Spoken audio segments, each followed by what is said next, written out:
Siddhartha, just checking whether you can hear me okay. Yes, we can hear you. Okay. Yeah.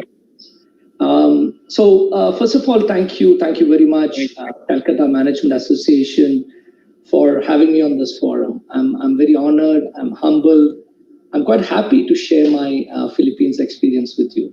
Thank you. I'd like to start off with a bit of a disclaimer. We've had a typhoon and a flood last week. Internet has been a bit wonky, so just in case if there is a glitch, please hold on and I'll be back with you soon. Okay, so when the pandemic hit us last year or early this year in March 2020, right, it was a bit of a blur, and I'm sure none of us probably had the foresight at that point of time that we'll be here at the birth anniversary of COVID, still trying to figure out how do we navigate the future, right? And at that point of time, a lot of people asked me, right, what changed since then? And in my view, almost everything has changed post-lockdown, almost everything, right? And in the first few months, right, and we did very well because all of us took a very defensive mindset, right? And that helped. And like most of you, I also believed this was a passing phase. And we all helped the organization prioritize time. And we said we will ride this over. Now, as months went along, right, we built learnings, and one very critical message started emerging, right? That we had one of the most amazing opportunities that history has ever presented to us, ever, right?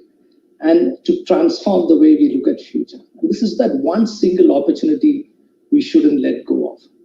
There were enough signs, right? So we have about 3,000 employees in our campus, and they take an approximate of 2 hours every day to commute, and that's equivalent of 375 employees. That's 3,000 working hours saved every day, which is equivalent of 375 employees a day that potentially we can add to our headcount in a way, right? For me, the biggest aha moment was when my supply director went on maternity leave. And immediately we had a supply director from Singapore who just glided in. And she worked for 6 months in our business without meeting any of the team members. She did not see anybody face to face. And when the existing director is back next week, she will glide out. That was fantastic, right? And we couldn't think of this, let's say, a year back. The other thing was that our customers were embracing a digital transformation, right? Much, much faster than we could even cope. For example, we had 3 e-commerce customers, like the Flipkarts or the Amazons in March last year. And by August, I had 22. That was almost 7 times more number of customers, that we had to cope with. 80% of our doctors suddenly moved to telehealth, and they were in some sort of a digital consultation or the other. And it was zero about 8 months back.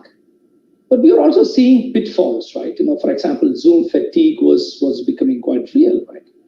Working moms, especially the ones with families, were finding it very difficult to cope the demands of managing families, juggling work-life balance, so on and so forth. Our customer interactions were getting very difficult at some point of time, right? Especially our doctor detailing organizations. The teams and individuals, like most of us, we were bouncing off each other's physical energy, and people were starting to lose steam. So they started to crave for human connections. The chit chats before the meetings was missing. The water cooler chats that we all love was missing. And we were moving very business-like, and that was impacting the culture we really stood for. And it all led to what Peter Drucker once said, which is the best way to create future, the best way to predict the future is to create it. And then we sat down at some point of time to create the blueprint for the future. It was becoming very, very clear that we need to look at the entire ecosystem, right? Not just the work alone, right? The work, the workplace, the workforce, and our ways of working, and all needed to be looked at very, very carefully. And it also needs a completely new breed of leadership imperatives, right? For example, We need to look at our org culture, our employee experience, and so on and so forth. So for confidential reasons, I'm not going to share today how we are redesigning the workplace in J&J. But what I'm going to talk about are the principles that will shape the workplace of the future, in my view. And I'm a big, passionate believer that workplace is not, the new workplace is not something that's going to show up in the marketplace. This is something that we have to create. So today I'm going to talk about 5 principles and how we need to connect them to create the blueprint for the future. The first one is what I call as the org design, right? Is it going to be a physical organization? Is it going to be a digital organization? Or is it going to be a hybrid, what we call as phygital organization? And that's where I want to start off the conversation with. This has been the question in everybody's mind, right? How does the organization of the future look like? And as we observe and studied various design architectures, one thing about future was becoming very, very clear, right? We will never go back to the old organization, right? So I see 3 distinct themes emerging, right? The first one is what I call as the old normal, which is the physical, right? Which is, we'll see a version which is quite similar to the low flexibility pre-COVID structures where the teams stayed together in a physical workspace. So these are teams that would predominantly be focused on task execution. They prefer work on site with shared equipment and tools, access to on-site benefits such as cafeteria, childcare services, and they would enjoy the delineation of home from work life, right? And some of the teams will need to have this old setup for sure, right? Like for example, we believe some of our shared services organization or parts of our finance teams that need a lot of interactions with manual invoice processing, or for example, parts of our supply organizations, which have external connects. So we still believe that they will still stay within the old normal, what I call it. The complete opposite of this is what I call as the total flex or the 100% digital organizations, right? And they will be a fluid network of teams, right? And they're comfortable in hybrid work environments. They practice total work flex across hours, locations, and work models. Right? So some teams would be more comfortable in gliding into the structure. For example, digital organizations, e-commerce, customer-facing teams, innovation teams. So they'll be much more comfortable in this total flex or total autonomy, or what I call as the 100% digital organization. The benefits are very clear, right? You would see increased morale, improved work-life balance, instilling the trust, making them accountable means very clearly you would see better initiative, better innovation, flexibility in meeting customers means definitely better customer satisfaction, so on and so forth. And this also helps us expand our talent pool. For example, the whole flex mindset means we can hire anyone from any geography, any time zones, so on and so forth. However, the large part of our organization would still be what I call as a phygital structure, half digital and half physical structures, where you work across the traditional functional structures, yet have a choice of where and when you work. Right? So you focus on outputs and outcomes and not necessarily clock and co-location, etc. And this also feeds into what our employees are already telling us. And 2/3 of our employees feel that the role of an office in future is going to be for special meetings like town halls or human connections or socializing, brainstorming, or creating connections with company culture. So the whole purpose of office itself is changing in the eyes of some of our employees. The benefits are significant here, right? Infrastructure savings, because you're reducing office occupancy. So we eventually use office as an enabling collaborative environment. So The remote roles means you get access, as I explained, to a wide talent profile, right?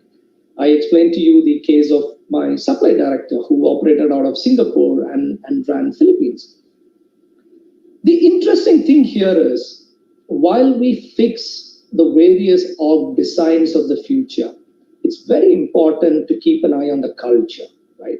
And that brings me to my second point, which is, how do we create a culture? How do we create those cultural interventions that support the new org designs, right? For example, we need to have a very deliberate approach to a virtual first culture. Now, our cultures, most org cultures are currently not tuned to a virtual first culture. So we need to design those nudges, those interventions, and those behavioral changes and mindset shifts to create a very innovative, motivated, and passionate working community. We know that a lot of our employees still feel very guilty about working from home, right? And so we need to create that guilt-free work culture. How do we create a campaign around encouraging our teams to be guilt-free?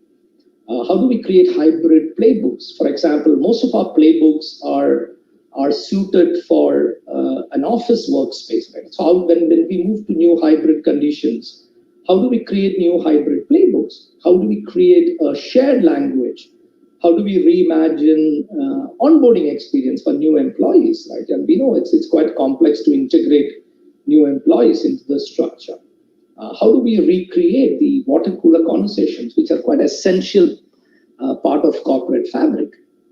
And HR also needs to catch up here, in performance planning. For example, how do we manage unconscious bias? Like, for example, if I'm an employee who is operating on a virtual setting and my peer and my boss are working on a on-site scenario, there is definitely work to be done to mitigate a proximity bias, for example.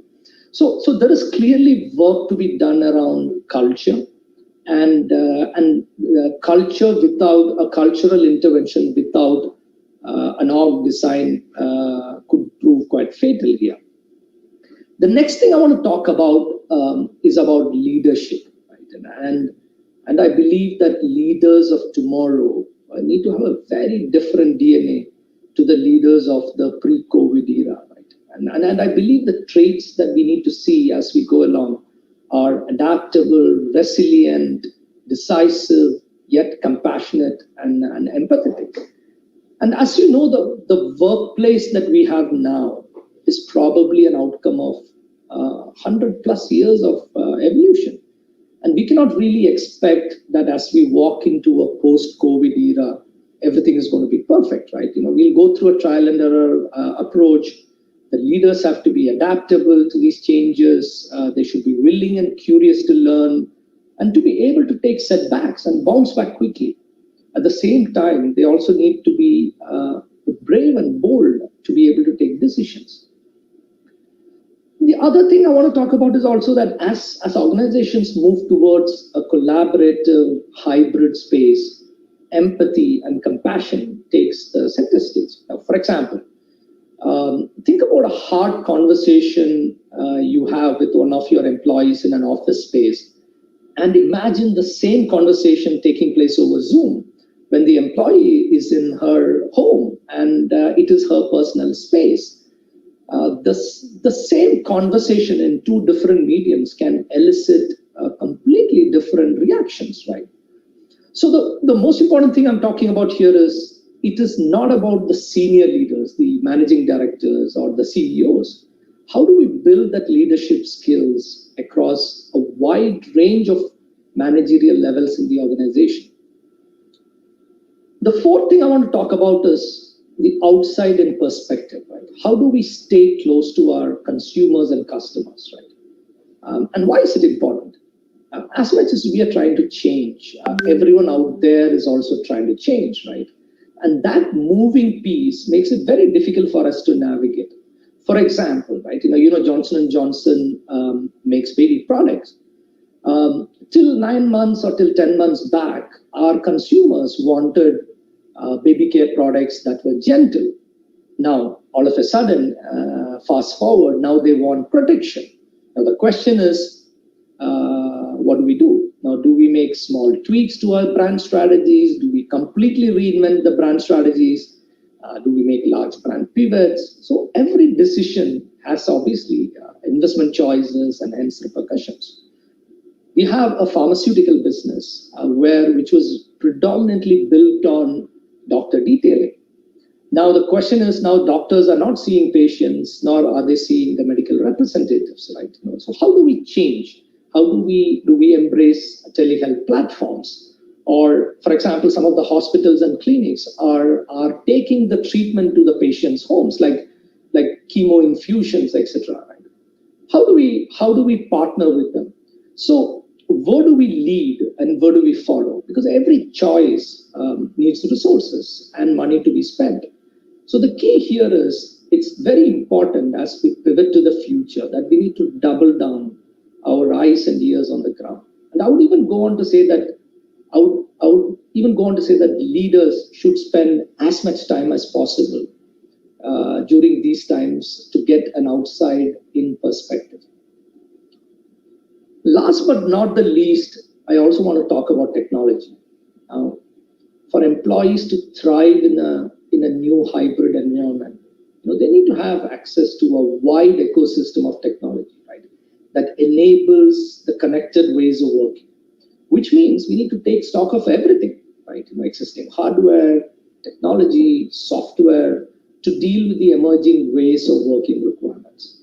There is also a need to beef up things like, for example, cloud computing technologies, right? Cloud computing strengths, or making sure the network connectivity and speed of all employees are good. Cybersecurity becomes super important in a post-COVID era. The other interesting thing is, while we navigate these challenges, we also need to have a long, hard look at our processes. Like quite recently, there was a typhoon here in Manila about 2 weeks back. And then we realized our business continuity process or the BCP process, etc., we're all geared towards an era where all employees were on site. So, and that again tells us that we might need to completely reinvent new playbooks. So to sum up, we need to not just look at one small element of reinvention, we need to look at the entire ecosystem and connect them in such a way that we get maximum benefit out of it.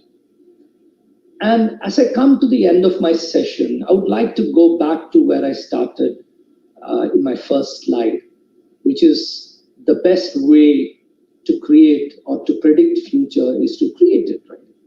So we have one of the most amazing opportunities that history has presented for us to transform the way we look at future. And now is the time, ladies and gentlemen, to lead with a bold vision and reimagine the future. Thank you very much.